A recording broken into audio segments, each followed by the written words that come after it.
Hello, this is Erica Skinner, and I will be presenting you my current resume. As of right now, I'm working as a mental health technician at Holly Hill Hospital because I am not yet licensed as a counselor. And as soon as I get my degree in May, I would like to apply for a therapist position at Holly Hill. So here is my current resume that I have for that position. It starts out as saying my name, and also to keep in mind that everything's in the same font style, same color. I center everything, and I make sure that everything is consistent. If I have different bullet points starting in a certain area, I make sure that bullet point is the same. I also, with my lines, I make sure that those are consistent.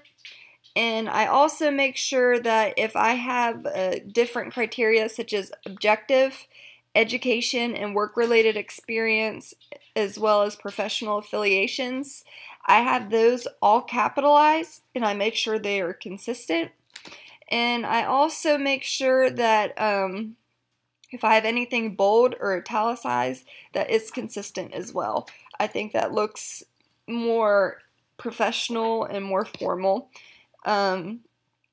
Not all resumes start out with an objective, but through working with career services at ECU, I found that an objective is very helpful because it kind of caters your resume towards a specific position. And for example, mine says, to utilize my formal education and previous work experience as a therapist at Holly Hill Hospital. That makes your employer view that as, hey, she took the time to really change her resume around in her cover letter to make it focused towards Holly Hill. So it's more personal. I also list my education. Through there, I also list like some honors that I've received, just because I think it makes you kind of look a little bit more marketable.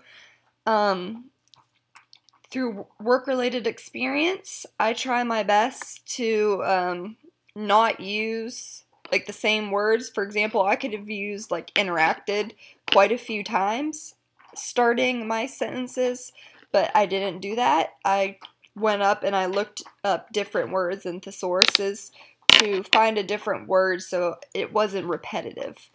I also try to keep those as short as possible.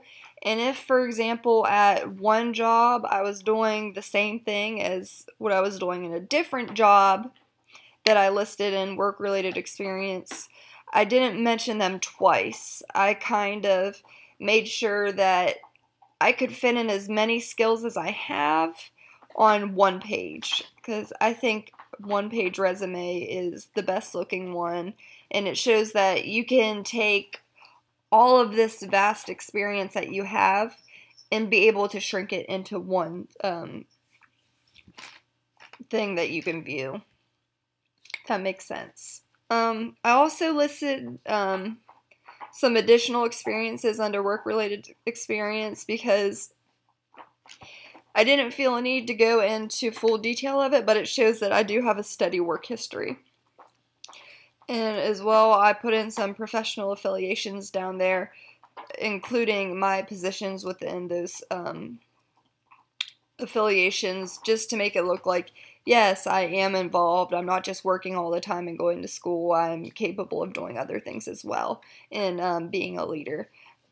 Of course, I have plenty of other different leadership affiliations, but these are the most up-to-date and recent ones that I think would be most beneficial for this particular position. So that's all I got. Thank you.